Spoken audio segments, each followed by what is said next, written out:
Thank you for inviting me. Hello everyone, enjoy your meal and great to have you here. So,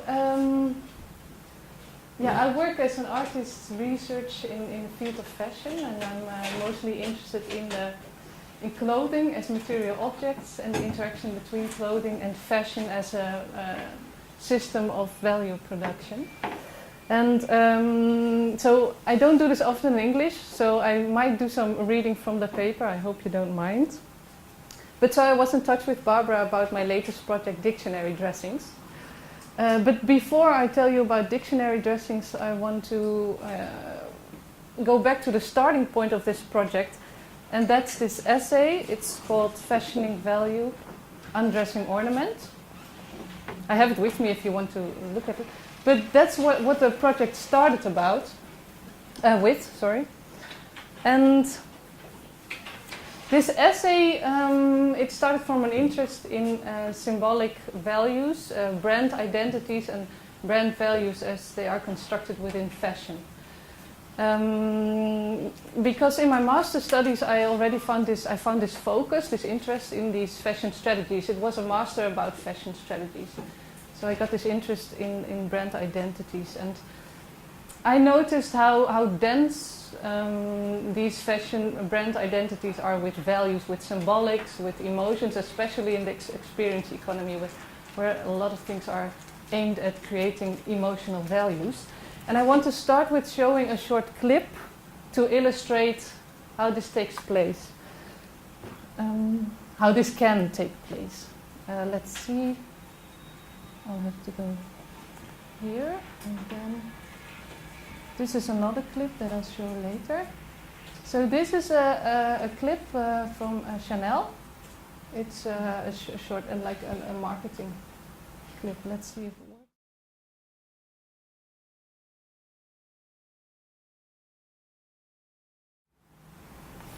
So, yeah, for me, these kind of branding, these expressions, advertising kind of things are extremely interesting. You see a lot of references to the Chanel house, the heritage. The bellboy jacket, we see Chanel in the full outfit. And here we see Pharrell Williams making the CC logo. But then, more importantly, I think in examples of these are the emotions that are put into it. They create an experience. So we have a playfulness, we have tensions, we have romance. And so when I was studying at my master's, I was thinking why do they have to tell me how I should feel with a product? And it adds nothing to the practical user value of the piece of clothing. So what is this about? And that's when I started to make a link between the idea of ornament. Ornament is referred to quite a lot, I think, mainly in design or architectural history. And it's shortly it's described as something you can add to the surface of a product as a decoration that will make the product look better, for example. And I saw a link between these brand identities and these added values, all these symbolisms, and ornament. So ornament and brand stories can be seen as they create a dominant position of the maker, imposing a certain feeling or style. And so this imposed taste, and it has no practical use value. So the piece of clothing doesn't get any better of it, like how you wear it. And it increases temporality. So these are characteristics that you can link to ornament, but also to brand identities and brand stories, and mainly in fashion, where it's not about the clothes, where you can sell a white t-shirt for 10 times as much as money by adding another brand story or symbolic value. So that's when I started to write the essay and approach brand identities from this idea of ornament and all the layers of value. So I got interested in how to connect emotion to a product or service. And this is from a Dutch magazine that says pick-up designers must be storytellers. So it's about the story, about the emotion, about the values. And here an example of advertising the Velvet Dreams dress. So it's about these dreams.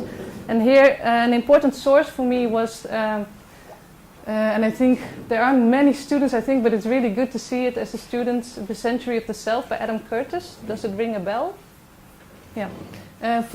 Those are 3 documentaries, I guess, and the first one is called Happiness Machines, and it's about how to connect an emotion to a product and service and how it creates, or its role in creating our consumer society. And I want to show a short clip from that as well. That's the last clip that I will show.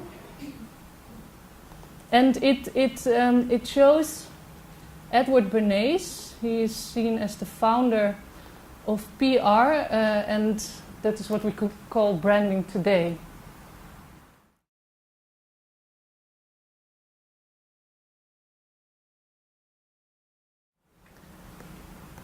So Bernays knew how to address the emotion and add emotion to. Let's see. How does it start again? Oh, it's here. Oh, I'm sorry. So he found a way to connect emotion to a product. And so by calling cigarettes torches of freedom, they become symbolic and something everyone wanted to have.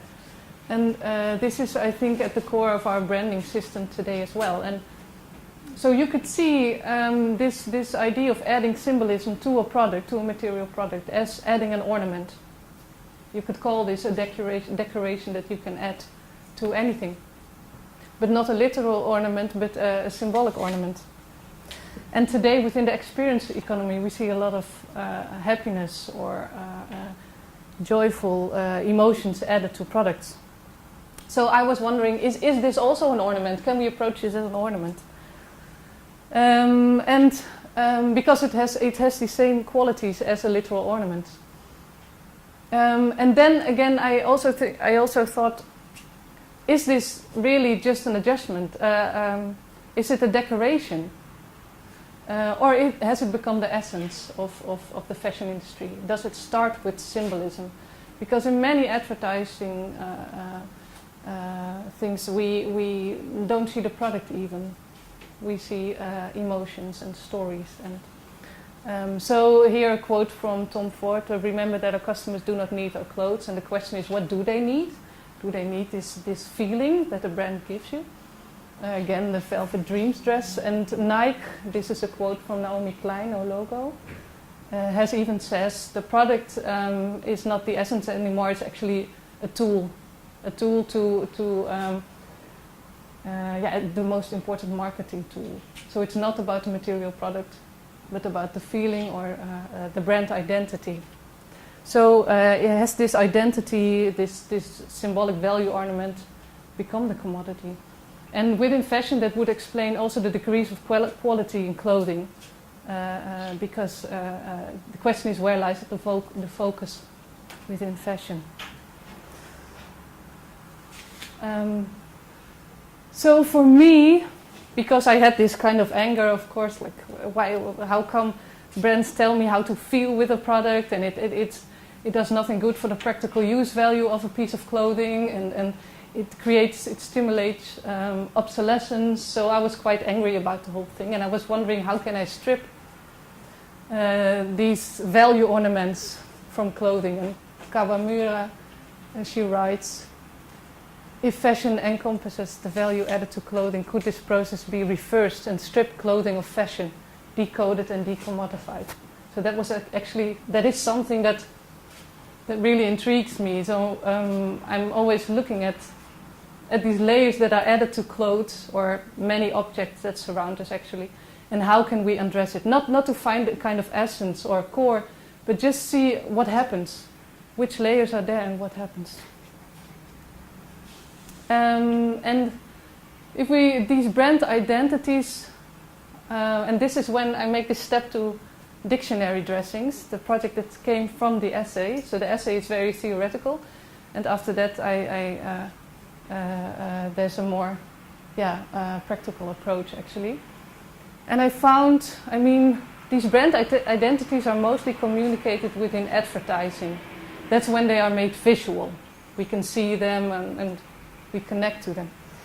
And so in advertising, these are examples from magazines, but like the Chanel film as well, We use certain tools like photography, styling, models, poses, or posing. I'm sorry if I'm not... and language. And this is where this fascination with language started, that is at the core of dictionary dressings. So, and also, again, within this experience economy, we see happy, we see love. This is actually an advertisement for camper shoes. But what we see is a boat, and we see love. I mean, that's... And here, the velvet dreams dress, so dreams and fun pullover, happy sports. So really literally mentioning feelings with products. But the language that is used within fashion and fashion magazines and editorials, they create a certain focus on how we look at these pieces of clothing. And this is from Gentlewoman. It's a Dutch magazine, actually. So it uses words as girlish or masculine, and it focuses on certain aspects of the piece of clothing. And that's when I made this link with Roland Barthes in the fashion system. Let's see if I'm missing out on anything right now.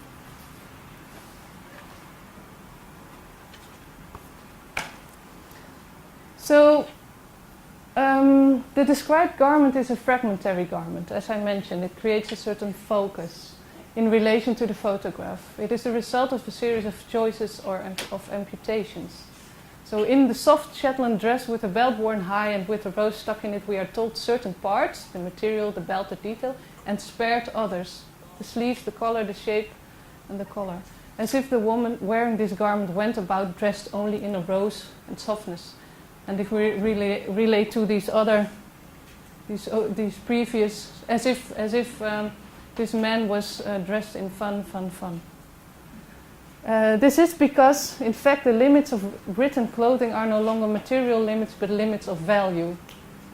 If the magazine tells us that this belt is made of leather, it is because leather has an absolute value. It's the most important in the fashion context at that point, and not its shape, for example. If it tells us of a rose on a dress, it is because the rose is worth as much as the dress. Neckline and pleats, if put into words, become clothing with full status, with the same standing as a whole coat.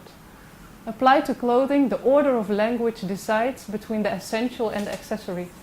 But it is a Spartan order. It relegates the accessory to the nothingness of the unnamed.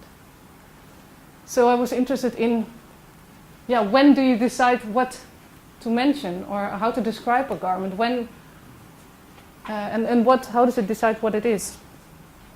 And for me, this idea of leaving things out really interested me. And in relation to the idea of ornament, like a symbolic value ornament, I was wondering, how can I strip clothes from fashion? And that's when I started looking up clothing in the dictionary. Not to find the ultimate description of a piece of clothing, but to look for a zero condition. So clothing stripped of fashion.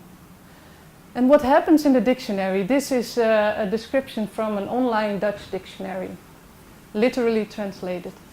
It says glove, covering of the hand.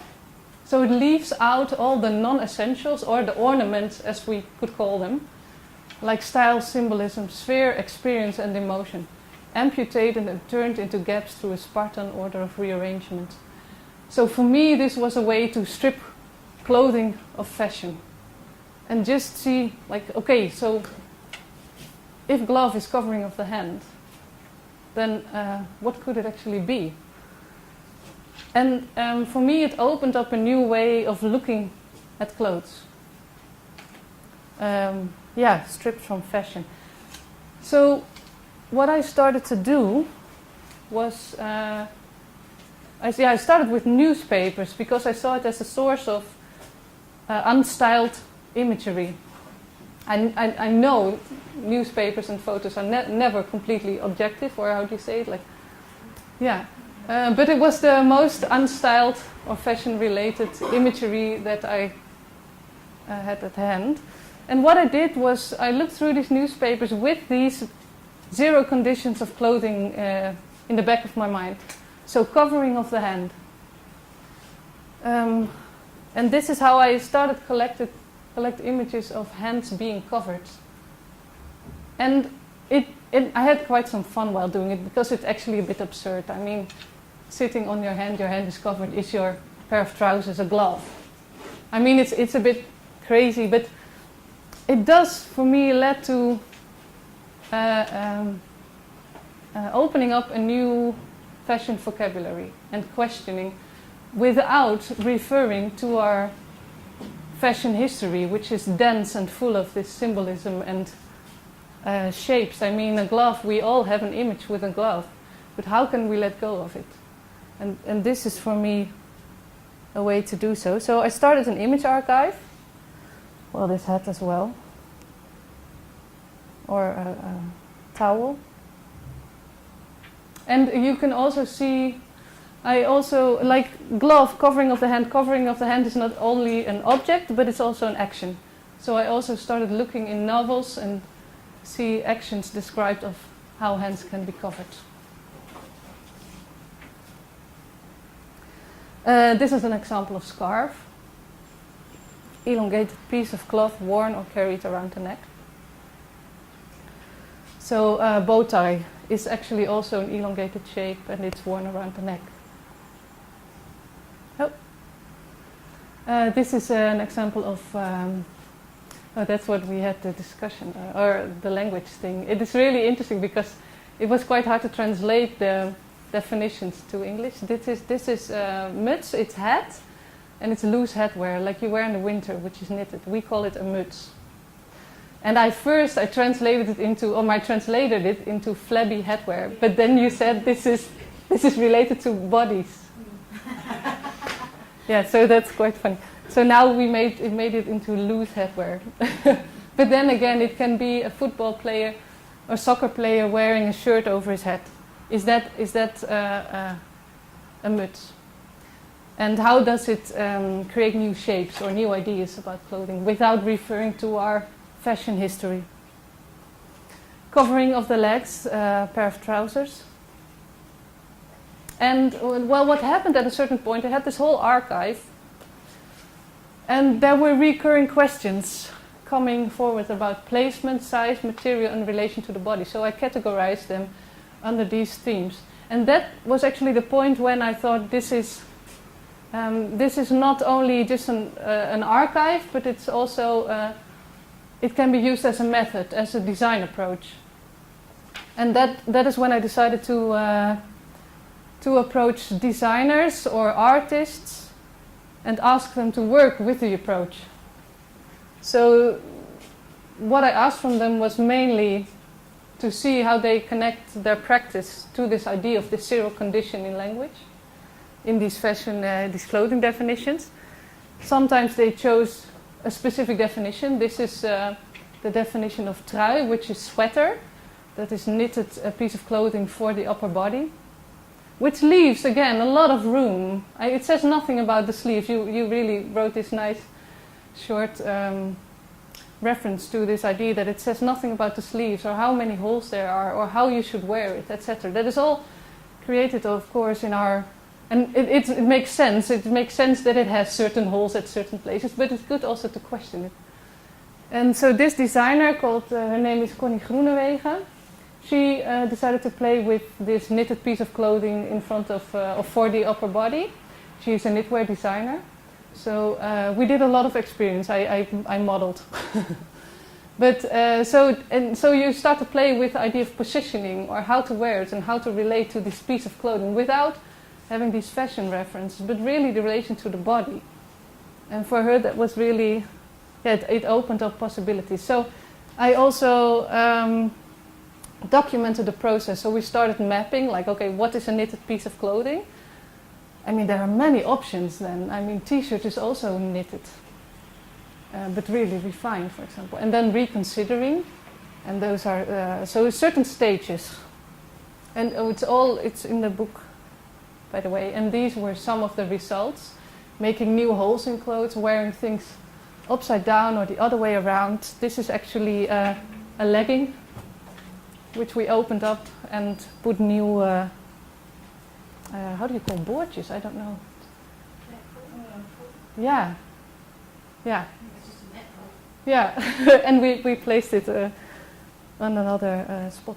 Yeah. This is a work by Ruby Hoete. And she took two definitions, one of scarf, elongated piece of cloth worn around the neck, and of sleeve, which is a piece of clothing worn around the arm, or that fits around the arm. And she looked for a connection between these two. So sleeves become scarves, for example. And she sees that as a conversation piece, so a conversation between these two definitions. And also with references to existing imagery. And this is one of the results of the workshop. So I didn't only work with, well, it's ongoing actually. I don't only work with artists or designers from the field, but also with students. So these are the workshops that I'm giving at the moment. I have now done 3, and next week I will for the first time do a workshop that takes 5 days. And so it's with fashion students, but also with students from all kinds of design directions. But actually, I would also like to work with non-designers or artists. And it's just with the idea to explore this alternative fashion vocabulary. So here again is someone who placed her hand in a shirt as to cover a hand. Can that be a glove? But this one I found really interesting. This specific dictionary says that dress is overclothes for women, where the upper part is attached to the skirt. But nowhere it says how it's attached and where it's attached. So what she did was attach the skirt to the arm hole, wear it upside down, or attach it partly to the upper part. And that's how she found new shapes of dress. So it opens up this really, yeah. The nice thing is these students often have a lot of fun, just experimenting and opening up and letting go of all these ideas of what fashion is supposed to be or what clothes are supposed to be. And it's very inclusive because it seems as if the project is about finding a certain truth, but actually it's about opening up. And till now it seems to work. I made a catalog for every workshop, and the idea is that it grows, and at a certain time I will try to reflect on all these experiments. This is just some images from an exhibition at the publisher, from the book and the works. And Joke Robat, who also wrote a piece in the book, gave a lecture. And at this moment I'm working on an exhibition at NP3. It's an art platform, so I like that it's not only in the design context, it's also in art context. And this is where this 5-day workshop will take place, and an exhibition of the works that are produced till now.